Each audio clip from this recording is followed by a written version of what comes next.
الحمد لله الأكرم الذي خلق الإنسان وكرمه وعلمه من البيان ما لم يعلم فسبحان الذي لا يحصى امتنانه باللسان ولا بالقلم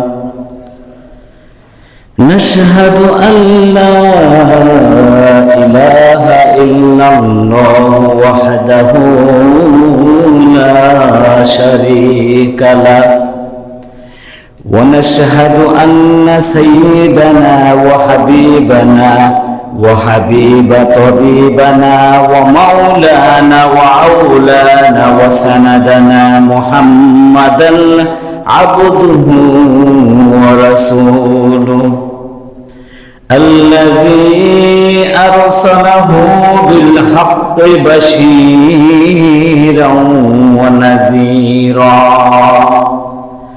وداعيا إلى الله بإذنه وسراجا وقمرا منيرا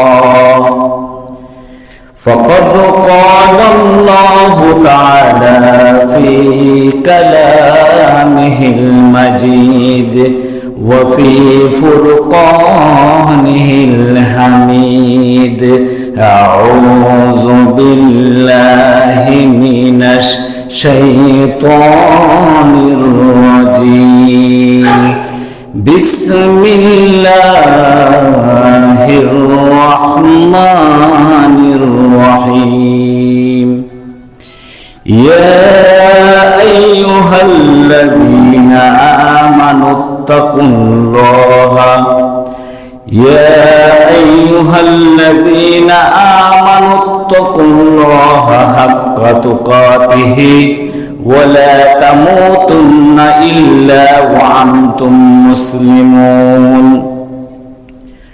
وقال رسول الله صلى الله عليه وسلم أول ما يحاسب به العبد يوم القيامة الصلاة أو كما قال عليه الصلاة والسلام إن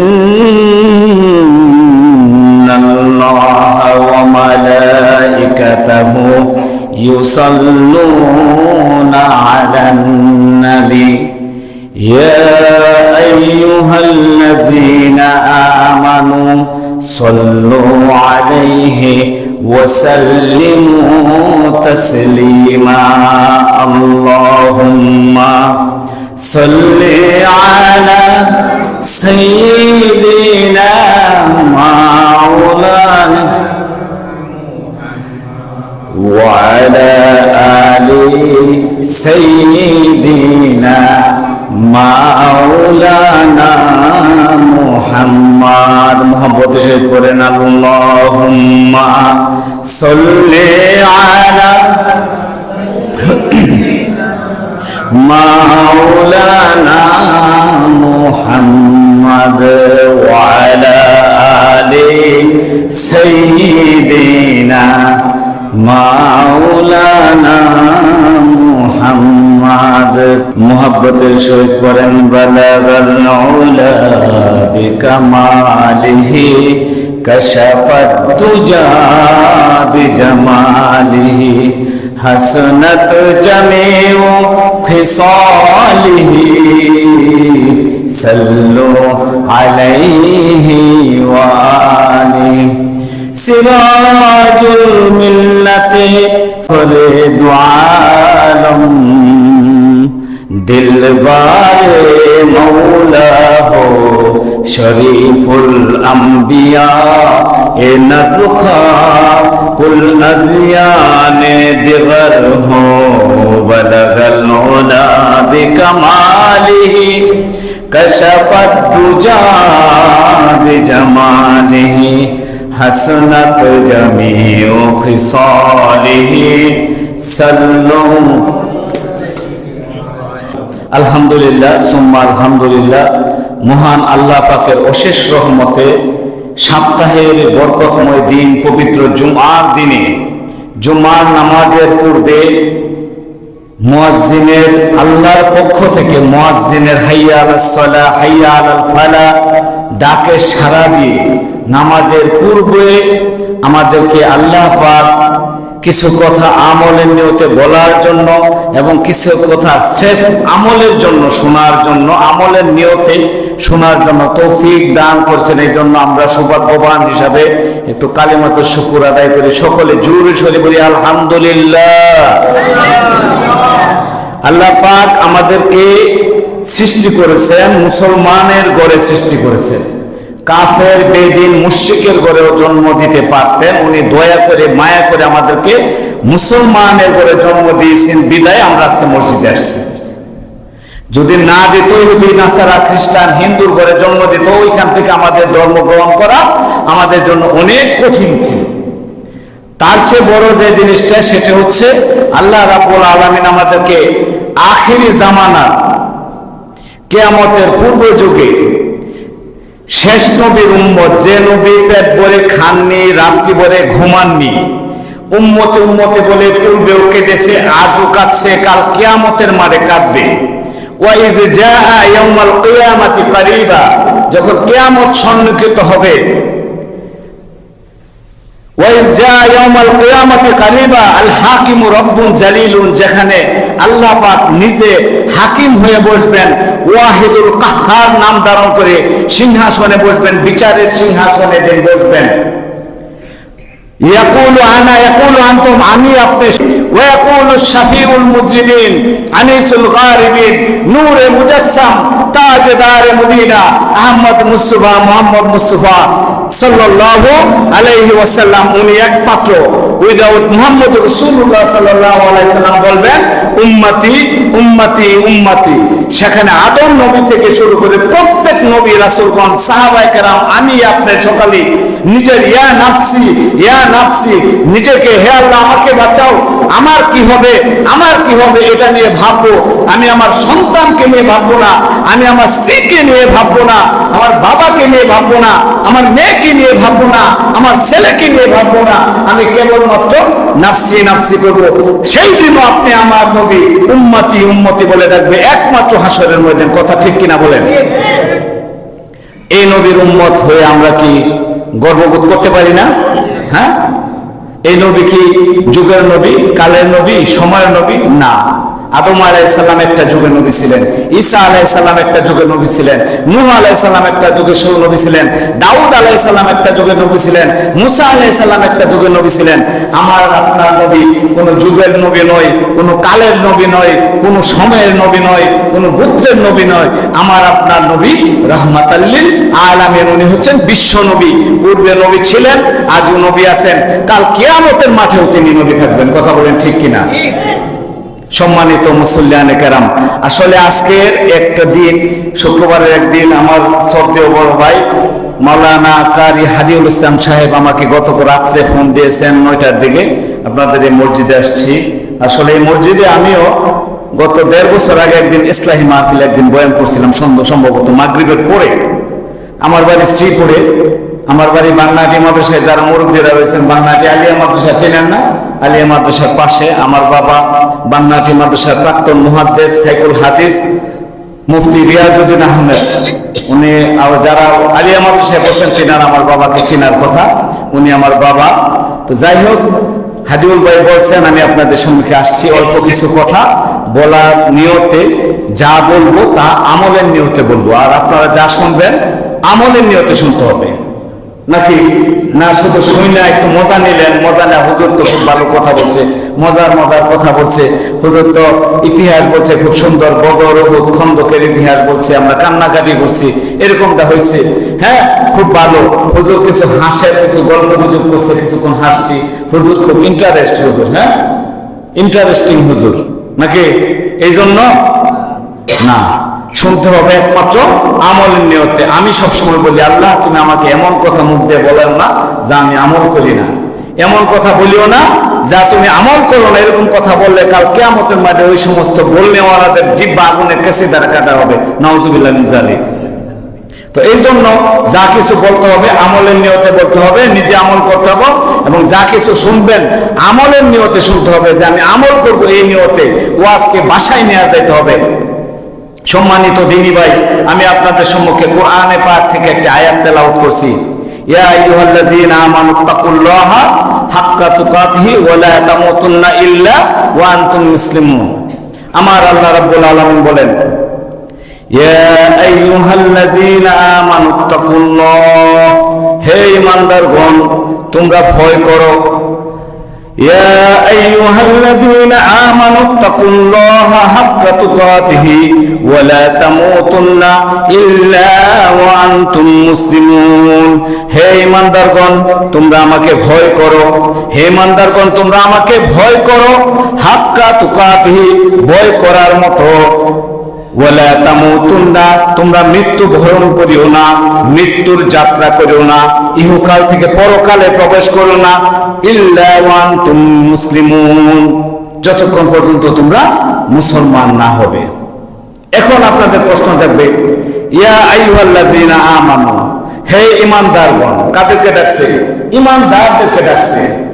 ইহুদি নাসারা খ্রিস্টান, হিন্দু বৌদ্ধ খ্রিস্টান ইহুদি নাসারা নাস্তিকদেরকে আল্লাহ পাক ডাকছেন। ডাকছেন কাদেরকে? ঈমান ওয়ালাদেরকে ডাকছেন। আমিনু, ঈমানদারেরা, বহুবচন বলা হয়েছে, সিঙ্গুলার না প্লুরাল বলা হয়েছে, যে তোমাদেরকে ডাকা হয়েছে ইয়া আইয়ুহাল্লাযীনা, হে ঈমানদারেরা, তাদেরকে আল্লাহ পাক ডাক দিবেন। আমি আমার সন্তানকে ডাকলে, হে ছেলে বা হে মেয়েকে ডাক দিলে মেয়ে কি করে? জি বাবা উত্তর দেয় না। উস্তাদ ছাত্ররা এদিকে সব ছাত্ররা উত্তর দেয় না। আমার আল্লাহ রাব্বুল আলামিন কোরআনের অগণিত জায়গায় ইয়া আইয়ুহাল্লাযীনা আমানু বলে ঈমানদারদেরকে ডাকছেন, আমাকে আপনাকে ডাকছেন। তো ডাকলে কি করতে হয়? জবাব দিতে হয় না? তো লাব্বাইক আল্লাহ বলতে হবে না? যতবার আল্লাহ পাক আপনাকে আমাকে ডাকছেন ততবার আল্লাহ পাক বলেন যে আমি বান্দাকে ডাকি, বান্দা আমার ডাকে সাড়া দিবে, এটাই স্বাভাবিক, এর বাইরে কিছু হতে পারে না। তাহলে আল্লাহ পাক ডাকছেন কাদেরকে? ঈমান ওয়ালাদেরকে ডাকছেন, ঈমান ওয়ালাদেরকে ডেকেছেন। উনি হিন্দু বৌদ্ধ খ্রিস্টান ইহুদি নাসারা তাদেরকে ডাকে নাই, ঈমান ওয়ালাদেরকে ডেকেছেন। কি বলছেন? ইত্তাকুল্লাহ, তোমরা আল্লাহকে ভয় করো, আমাকে ভয় করো। কাকে ভয় করতে বলছে? আল্লাহকে ভয় করছে। তো ভয় করবো কাকে? না পুলিশকে। হ্যাঁ, পুলিশ যদি মামলা একটা থাকে, রাত্রে ঘুমাইতেও খুব খারাপ লাগে, রাত্রে ঘুমাইতে খুব খারাপ লাগে। আপনার গত 16 বছর 17 বছরের বিএনপি নেতৃবৃন্দকে জিজ্ঞাসা করলে বুঝবেন যে তার চেয়ে ধরা খাওয়া বালা। তাদেরকে জিজ্ঞাসা করবেন, বলবে যে ধরা খাওয়া অনেক বালা, পলায় থাকা কঠিন। রাত্রে কুকুরও যদি শুকনা পাতায় পাড়া দেয়, পাড়া দিলে খোঁজ করে শব্দ হয়, শব্দ হইলে কানের কাছে শব্দ যায়, মনে হয় যে লাফ দিয়া উঠি, এই মনে হয় এসে পড়ছে। এই যে ভয়, দেখেন সরকারকে ভয় করি, কর্তা ব্যক্তিকে ভয় করি, পুলিশকে ভয় করি, বিডিআরকে ভয় করি, বিজিবিকে ভয় করি, আর্মিকে ভয় করি, হ্যাঁ বিভিন্ন প্রশাসনকে ভয় করি, বিভিন্ন আমলাতান্ত্রিক লোককে ভয় করি, ক্যাডারদেরকে ভয় করি, ডাকাতকে ভয় করি, সন্ত্রাসীদেরকে ভয় করি। আল্লাহ পাক কি বলছেন তাদেরকে ভয় করার জন্য? ইত্তাকুল্লাহ, একমাত্র ভয় করবো কাকে? আল্লাহকে। ইবাদত করবো কার? আল্লাহ। ভয় করবো কাকে? আল্লাহকে। কথা বুঝতে পারছেন? ক্লিয়ার? তো আল্লাহ পাক বলছেন ইত্তাকুল্লাহ, তোমরা আমাকে ভয় করো। কিরকম? হাক্কা তুকাতি, ভয় করার মতো ভয় করো। কিসের মতো? ভয় করার মতো ভয় করো। আমার ভাইয়েরা, আল্লাহ রাব্বুল আলামিন বলছেন আমাকে ভয় করার মতো ভয় করো। এখন আসেন আপনি ওয়ালা তামুতুন্না, পরে শব্দ বলছেন লা তামুতুন্না, মৃত্যুবরণ না, তামুতুন্না মৃত্যুবরণ করিও না। যে লা তামুতুন্না নিষেধ করছে, তোমরা মৃত্যুবরণ করিও না, ইল্লা ব্যতীত, উইদাউট, হ্যাঁ আনতুম মুসলিমুন, যতক্ষণ না পর্যন্ত তোমরা মুসলমান হইতে না পারো ততক্ষণ পর্যন্ত তোমরা কি করো না? মৃত্যুবরণ করো না। তাইলে এখন প্রশ্ন করবেন যে ঈমানদার বলে আল্লাহ ডাক দিচ্ছেন, ডাক দিচ্ছে কি বলে? ঈমানদার। কথা বুঝেন না আমার? এক একজন এক এক রকম ভাষা, হাজার রকম, হাজার দেশের হাজার ভাষা, এই দুনিয়া ঘেরা। আমারই বাংলা ভাষা মাতৃভাষা, সকল ভাষার সেরা, এরকম বলি। বাংলা ভাষায় বলতেছি, কিন্তু অঞ্চল ভিত্তিক ভাষার ধরন এই এলাকায় এক সময় লোক ছিল না। হ্যাঁ, আজকে থেকে 25-30 বছর আগে রাত্রের বেলা এখান থেকে বের হইলে শিয়ালের ভয়ে মানুষ বের হইতো না, এটা কিন্তু সত্য। এই এলাকার ঘরে ঘরে মোটামুটি আমার পরিচিতি আছে। অনেক লোক পরিচিত, বাড়ি যেহেতু শ্রীপুরে, তো তখন ভয় পেত। এখন হাজারো লোক, হাজার এলাকার লোক, এক একজনের এক এক রকম ভাষা। আমার ভাষা কি বোঝা যায়? বুঝতে পারতেছেন? তো উত্তর দেন, কিছু কিছু উত্তর না দিলে বুঝবো যে বুঝতেছে না। তা আল্লাহ পাক আমাদেরকে বলছেন মৃত্যু বরণ করিও না যতক্ষণ না পর্যন্ত তুমি মুসলমান হও। তাহলে আমিনু বলে ডাক দিচ্ছেন ইমানওয়ালা, তাহলে আবার বলতেছে মুসলমান না হয়ে মৃত্যু বরণ করো না। তাহলে কথাটা দুরকম হইল না? একরকম হয়েছে? প্রশ্ন জাগে না? আমি ইমানওয়ালা, তে আবার মুসলমান হবো কেন? আল্লাহ পাক বলছে প্রকৃত মুসলমান হওয়ার কথা এখানে। প্রকৃত মুসলমান, প্রকৃত মুসলমান কি? যদি একবার আপনি চিন্তা করেন আমার ভাইরা, চোখ বন্ধ করে একবার চিন্তা করেন প্রকৃত মুসলমান কি। হ্যাঁ, বুনিয়াল ইসলামু আলা খামসিন, শাহাদাতু আল্লা ইলাহা ইল্লাল্লাহ আন্না মুহাম্মাদুর রাসূলুল্লাহ, ইকামাতুস সালাত, ইতাউজ যাকাত, সাওমু রমাজান ওয়াল হজ্জুল বাইত মান ইসতাতা ইলাইহি সাবিলা। পাঁচটি কথা বলছেন। কয়টি কথা বলছেন?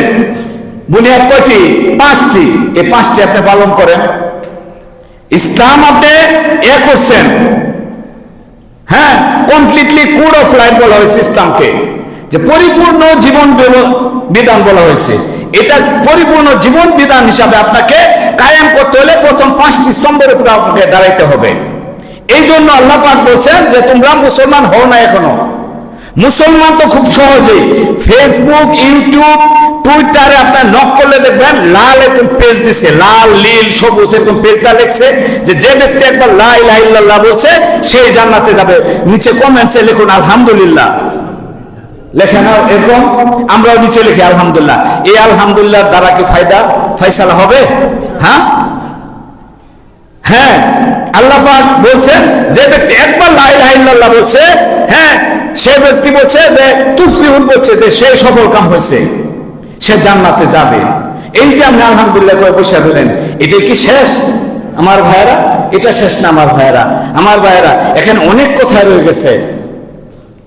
আপনি লা ইলাহা ইল্লাল্লাহ বলছেন, আপনি জান্নাতে যাবেন, এই ব্যাপারে মুফাসসিরিন কেরামগণ বলেন আল্লাহ রাসূল কাল কিয়ামতের মাঠে আল্লাহ পাককে সর্বশেষ জিজ্ঞাসা করবে, হে আল্লাহ তুমি তো বলেছো যে কওলু লা ইলাহা ইল্লাল্লাহ ফাদাল খালাল জান্নাহ, যে ব্যক্তি একবার লা ইলাহা ইল্লাল্লাহ পড়বে, মনে প্রাণে বিশ্বাস করবে, সেই জান্নাতে যাবে। আল্লাহ বলবে হ্যাঁ হ্যাঁ কথা সত্য, আমি তো বলেছি। তা আল্লাহ তুমি বলেছো তো জাহান্নামে তো আমার উম্মতরা এখনো জ্বলতেছে, আমি দেখতেছি, তাহলে তুমি কি বললা? আল্লাহ পাক বলবেন মুহাম্মদ সাল্লাল্লাহু আলাইহি ওয়াসাল্লাম এটা আপনার কাজ না, এটা আমার কাজ। কিরকম কাজ? তখন এরকম একটা সময় এর ভিতরে হাজার হাজার লক্ষ লক্ষ বছর চলে যাবে। আপনি খেয়াল করছেন হাজার হাজার লক্ষ লক্ষ বছর আপনি জাহান্নামে থাকতেছেন, জ্বলতেছেন, ফয়সালা কিন্তু হয় নাই। জান্নাতে যাবেন, কিন্তু এর মধ্যে তো হাজার হাজার বছর চলে গেছে। ওই সময় ইহুদি, নাসারা, কাফের, মুশরিকরা তারা আপনাদেরকে তিরস্কার করতে থাকবে, এই বেটা তুমি তো মুসলমানের বাচ্চা, তুই মুসলমানের বাচ্চা, লা ইলাহা ইল্লাল্লাহ বলছিস, অথচ তুই জাহান্নামে পড়তেছিস, আমিও জাহান্নামে পড়তেছি, আমি আর তুই তো একই, তোর মধ্যে আর আমার মধ্যে তফাৎ কি? এরকম টিটকারি করতে থাকবে, ঠাট্টা বিদ্রুপ করতে থাকবে আপনাকে আমাকে। ওই পর্যন্ত আপনাকে অপেক্ষা করতে হবে। চিন্তা করছেন একবার 60 বছরের জিন্দেগি, আর সেখানে হাজার হাজার বছর এর ভিতরে চলে যাবে, চিন্তা করছেন? তখন আল্লাহ পাক ওদের কথার জবাবে আল্লাহ কুদরতি হাত দিয়া আপনাদের ওদেরকে প্রত্যেককে আশার মতো এভাবে ধরে নিয়ে আসে জান্নাতে দিয়ে দিবে। বলেন সুবহানাল্লাহ। এটা অনেক দূরে আমার ভাইয়েরা, অনেক দূরে। এই জন্য আমাদেরকে কি করতে হবে? আমল বাড়াইতে হবে। আমল বাড়াইলেই আমরা প্রকৃত মুসলমান হব। প্রকৃত মুসলমান কখন হব? আমল বাড়াইলে। আল্লাহর সাথে সম্পর্ক বৃদ্ধি করতে হবে, আল্লাহর সাথে সম্পর্ক বৃদ্ধি হতে হবে। মুসলমান তো আমরা হই, हम मुसलमान हो मगर मुसलमानी नहीं, हम मुसलमान हो मगर मुसलमानी नहीं,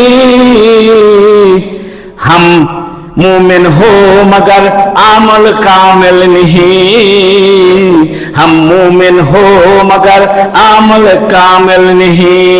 আমরা মুসলমান হইছি কিন্তু আমাদের মধ্যে মুসলমানিত্ব নাই, আছে? আমরা আমলওয়ালা মুত্তাকিন হয়েছি, মুমিন হয়েছি, কিন্তু আমলের পরিপূর্ণতা আমাদের মধ্যে নেই। এই জন্য আল্লাহ রাসূল কিভাবে বলছেন, আল্লাহ তার রাসূলকে কিভাবে শিক্ষা দিয়েছেন, ওই তরিকা অনুযায়ী আপনাকে আমল করতে হবে।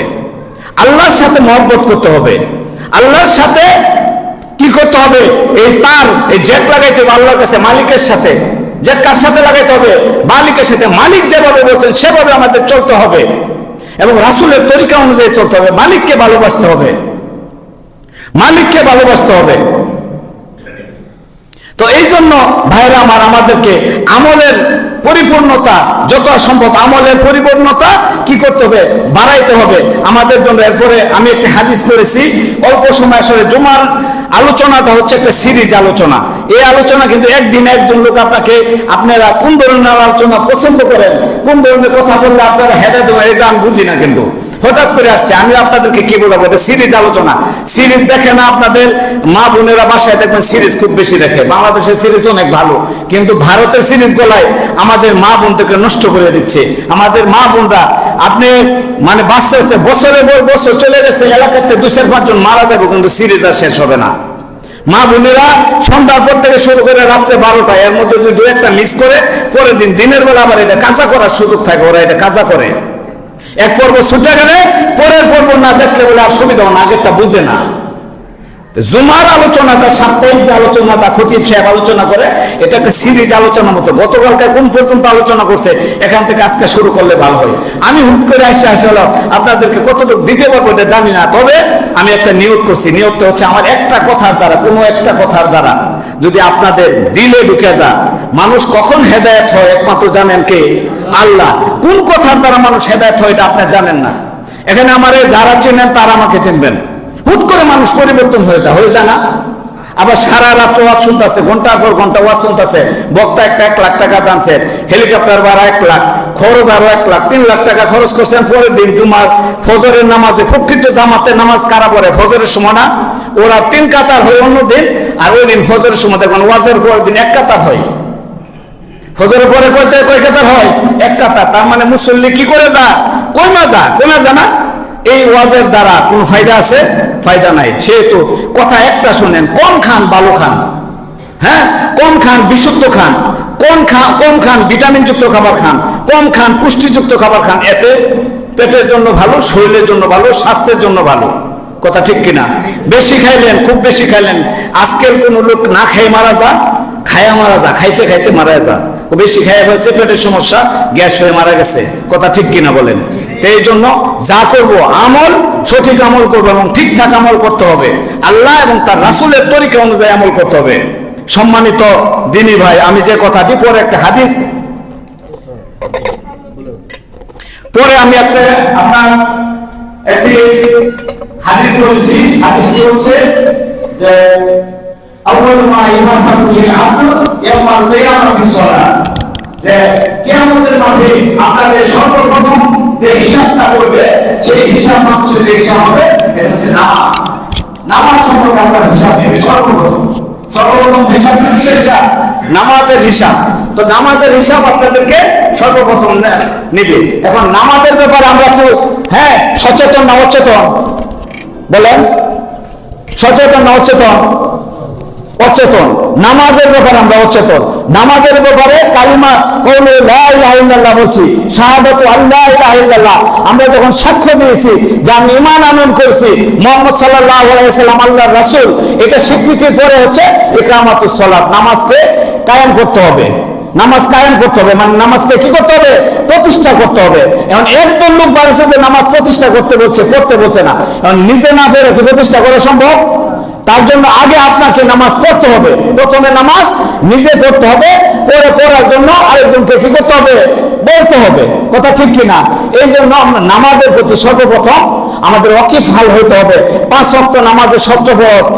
1 ওয়াক্ত নামাজের জন্য আপনাদের দাওয়াতে তাবলীগের লোকজন 6 নম্বরের পরে এই কথা বলে যে 1 ওয়াক্ত নামাজের জন্য 2,88,000 বছর জাহান্নামে থাকতে হবে। চিন্তা করছেন একবার? অথচ আমরা নামাজ যখন ছাড়ি, সামনে চা খাই বৈশা, কেন মসজিদে আজান হচ্ছে, ইমাম সাহেব হাইয়া আলাস সালাহ, নামাজের দিকে আসো, কল্যাণের দিকে আসো বলে ডাকতেছে আপনাকে, অথচ আমরা এই ডাক শুনি না। কথা ঠিক কিনা? শুনি না। জামাত তো দূরের কথা, আর জামাতে নামাজ পড়া হচ্ছে সুন্নতে মুআক্কাদা। কেউ যদি ইচ্ছাকৃত ভাবে কেউ জামাত তরক করে, তাকে অবশ্যই এর জন্য জাহান্নামে যেতে হবে। বলেন নাউজুবিল্লাহ। তাহলে জামাতের প্রতি আমরা, নামাজের প্রতি তো কদর দিবই, সচেষ্ট হবই। জামাতের প্রতি সচেষ্ট কারা হবে? তো আপনাদের তো এখন থেকে ফ্রি থাকলে, কাজ থাকলে বিভিন্ন জিনিস, কাজ না থাকলে অবশ্যই আমরা জামাতে সে নামাজ পড়বো তো ইনশাআল্লাহ। হাত নামান। আল্লাহ পাক আপনাদের সকলকে কবুল করুন। এখন আসেন আপনি 2 মিনিট একটা উদাহরণ দিই, আসলে আমার কথা বলে এই দাসের হয়ে থাকে, হঠাৎ করে কইতে গিয়ে কি বলবো বুঝতেছি না। এক আল্লাহর ওলি, উনি ওনার জীবদ্দশায় কোনোদিন জামাত ছাড়া নামাজ পড়েন নাই। এক আল্লাহর ওলি কি জীবদ্দশায় কোনোদিন জামাত তরক করে নাই। নামাজ তরক তো দূরের কথা, মানে জামাত ছাড়া কোনোদিন নামাজ পড়ে নাই। আল্লাহর ওলি সফরে বের হয়েছেন, আল্লাহর ওলিরা সফর করতেন এখান থেকে এখানে, ওখান থেকে আল্লাহ ওয়ালাদের সিস্টেম এরকম ছিল। হ্যাঁ, আল্লাহ ওয়ালাদের সিস্টেম কি এরকম ছিল। তো উনি সফরে বের হয়েছে, এমন প্রতিমধ্যে ওনার নামাজের সময় হয়ে গেছে, নামাজের অর্থ হয়ে গেছে। আল্লাহর ওলি পেরেশান হয়ে গেল, কারণ ওনার সফরটা এমন এক জায়গায় সফর হচ্ছে যেখানে গভীর জঙ্গলে উনি সফর হাঁটতেছে, গভীর জঙ্গলে হাঁটতেছে আর জঙ্গলের ভিতরে একা একা হাঁটতেছে। একা একা কি জামাত পড়া সম্ভব? উনি কি নামাজ নিয়ে টেনশন করতেছে? কথা বোঝেন না, বুঝাইতে পারতেছি না। উনি কি নিয়ে টেনশন করতেছে? জামাত নিয়ে টেনশন করছে, নামাজ নিয়ে তো টেনশন না। নামাজ তো ওনার যায় নামাজের মুসাল্লার সামনে দাঁড় করে আল্লাহু আকবার করে দাঁড়ায় যাবো, নামাজ নিয়ে টেনশন করতেছে না। উনি টেনশন করতেছে যে আমার জীবদ্দশায় কোনো একদিন আমি জামাত তরক করি নাই, আজকে তো আমার জামাত কাজা হয়ে যাবে। এই জন্য উনি পেরেশানি পড়ে গেলেন। তো পেরেশানি পড়ে উনি অস্থির হয়ে গেছেন। অস্থির হওয়ার পরে প্রতিমধ্যে হাঁটতেছে রাস্তায় আপনার ওই গভীর জঙ্গলে দেখে একজন কি কাঠুরিয়া গাছ কেটে কাঠ কাটতেছে, কাঠ এরকম চিরাই করতেছে। তো কাঠুরিয়াকে দেখে আল্লাহর ওলি বলতেছে, হে আমার ভাই। তো সালাম দিলেন, তাকে সালাম দিয়ে বললেন, হে আমার ভাই, আমি খুব বিপদগ্রস্ত, আমাকে যদি একটু উপকার করেন তাহলে আমি উপকৃত হব। তো কাঠুরিয়া বলতেছে যে আপনাকে উপকার করবো, কি এমন উপকার? আমি গভীর জঙ্গলে একজন কাঠুরিয়া সাধারণ মানুষ, আমি কাঠ কাটতেছি, আপনার কি উপকার করতে পারে হুজুর বলেন? আমি আপনার কি উপকার করতে? না, আপনি উপকার করতে পারেন। কি উপকার করতে পারি? যে আপনি যদি আমার সাথে একটা কাজ করেন। কি কাজ? যে আপনি যদি আমার সাথে আমার জীবদ্দশায় এই জীবনে কখনো আমি জামাত তরক করি নাই, জামাত ছাড়া নামাজ পড়ি নাই। সুবহানাল্লাহ তো বলেন না, সুবহানাল্লাহ। জামাত ছাড়া কোনদিন নামাজ পড়ি নাই, আপনি যদি দয়া করে আমার সাথে এই ওয়াক্তের নামাজটা শুধু পড়তেন, তাহলে আমার এই আমলটা ছুটতো না। আমলটা কি কঠিন না সহজ? কঠিন। আমি নিজে ব্যক্তিগতভাবে আমি 40 দিন চেষ্টা করে দেখছি, তাকবীরে উলা সহ নামাজ পড়া খুব কঠিন। মানে আজান দেওয়ার সাথে সাথে ইমাম নামাজ শুরুর পূর্বেই আমি ওখানে হাজির হবো, তাকবীরে উলা পর্যন্ত। অর্থাৎ ইমাম সাহেব আল্লাহু আকবার বলার সাথে সাথে সূরা পড়ার আগে আপনাকে কি করতে হবে? সানা পড়তে হবে। এটা হচ্ছে তাকবীরে উলা। তাকবীরে উলা সহ নামাজের জন্য বহুত কষ্ট। আপনি চেষ্টা করে দেখেন, কারা যারা নামাজ 5 ওয়াক্ত পড়েন জামাতে সহিত, তারা তাকবীরে উলা সহ পড়ার চেষ্টা করে দেখেন, বহুত কঠিন। বুঝছেন যে বহুত কঠিন। জান্নাত পৃথিবীতে আল্লাহ পাক আপনাকে দুনিয়াটা পরীক্ষার হল হিসাবে পাঠিয়ে দিয়েছেন, এবং এই পরীক্ষার হলে প্রশ্ন পৃথিবীর কোন পরীক্ষায় প্রশ্ন আউট করে না, কিন্তু আল্লাহ পাক দুনিয়াতে আমাকে আপনাকে পাঠিয়ে দিয়ে পরীক্ষার প্রশ্নটা আউট করে দিয়েছেন। বলছেন যে এই প্রশ্ন, এই আনসারটা তোমরা দিলেই সফল কাম হবে। এই আউট করা প্রশ্নপত্র আউট হওয়া প্রশ্নপত্রের পরীক্ষা যখন আমরা কাল কিয়ামতের মাঠে এই পরীক্ষায় ফেল করব, তাহলে আমাদের জাহান্নাম ছাড়া কোনো গতি থাকবে না। সেহেতু আমাদেরকে এই পরীক্ষায় অবশ্যই উত্তীর্ণ হতে হবে। তো ওনার পরীক্ষাটা কি কঠিন না? তো ওনাকে বারবার বলার পরে বলছে যে ঠিক আছে, নামাজ পড়া এটা তো সহজ কথা, আপনার সাথে নামাজ পড়বো, ভালো কথা, নামাজ পড়েন। তো কাঠুরিয়ার মাথায় গামছা পেঁচানো ছিল। গামছা পেঁচায় আমরা সাধারণত যারা দেখবেন যে কাজ করে মাঠে ময়দানে মাঠে ঘাটে কাজ করে, এরা দেখবেন গামছা বিছায় খালি গায়ে নামাজ পড়ে ফেলা, পড়ে না, লাইলের মধ্যে খেতে এরকম পড়ে। তো গামছা গামতে দেয়ারে বলছে চলেন নামাজ পড়ি। তো আল্লাহর ওলি বলতেছে, নামাজ যে পড়বেন আমার ভাই, নামাজ পড়ার আগে উজু করা লাগে না, চলেন উজু করে নি। কে বলতেছে? আল্লাহর ওলি। কাকে বলতেছে? কাঠুরিয়াকে বলতেছে যে আপনি উজু করেন, উজু করে চলেন, উজু করে নামাজ পড়ি। তো কাঠুরিয়া আল্লাহর ওলিকে জবাব দিতেছে যে আমার ভাই, আপনি তো জীবনে নামাজ জামাত কাজা করে নামাজ পড়েন নাই, তো আমার জীবদ্দশায় আমি কোনোদিন কোন মুসলমান যে ওযু ছাড়া থাকে এটা প্রথম আপনাকে দেখলাম। সুবহানাল্লাহ, বাড়িতে যায় বলেন। তো আল্লাহর ওলিকে বলতেছে যে ওযু ছাড়া কোন মুসলমান থাকে এটা আপনাকে প্রথম দেখলাম।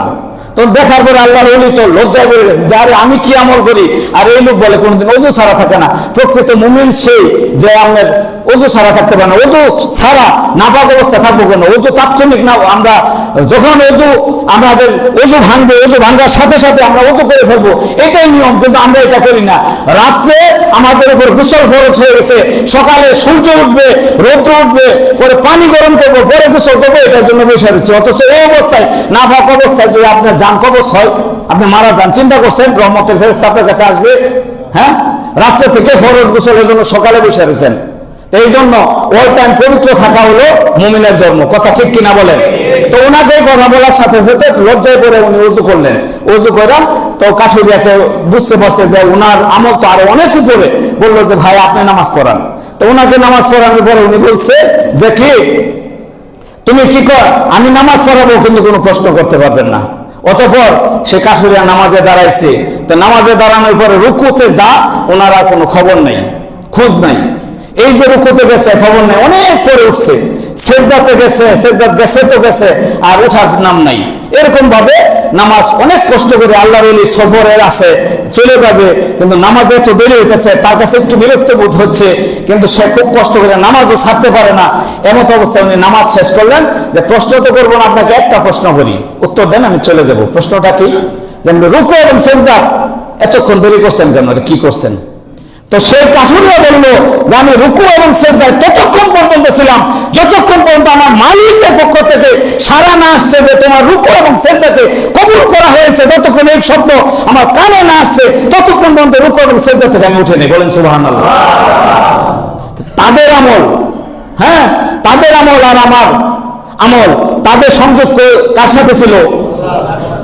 जो तू मेरा तो सब मेरा, फलक मेरी जमीन मेरी, जो तू मेरा तो सब मेरा, फलक मेरी जमीन मेरी, अगर एक तो नहीं मेरा कोई शै नहीं मेरा। কবি বলেন যখন আল্লাহ আমার হয়ে যায়, যত মেরা, যখন আল্লাহ তুমি আমার হয়ে যাও, তো সব মেরা, তখন সব আমার হয়ে যায়। ফালাক মেরা, আসমান আমার হয়ে যায়। জমি মেরা, জমিন আমার হয়ে যায়।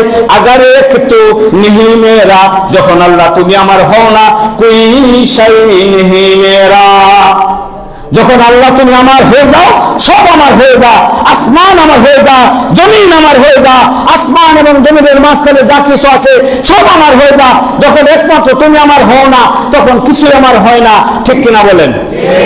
এই জন্য ইবাদত করবো কার? ভয় করবো কাকে? ভয় করবো কাকে? জোরে বলেন, ভয় করবো কাকে? আল্লাহকে। আল্লাহ এবং তার রাসূলের তরিকা অনুযায়ী সকল কাজ করবো তো ইনশাআল্লাহ। মসজিদে জামাতে শহীদ নামাজ পড়বো তো ইনশাআল্লাহ। সকলে একটু বলেন, হাত তোলেন, জামাতে আসবো, অযথা জামাত তরক করবো না। বলেন নারে তাকবীর, নারে তাকবীর। ওয়া আখিরু দাওয়ানা আলহামদুলিল্লাহি রাব্বিল আলামিন। আসসালামু আলাইকুম ওয়া রাহমাতুল্লাহি ওয়া বারাকাতুহু।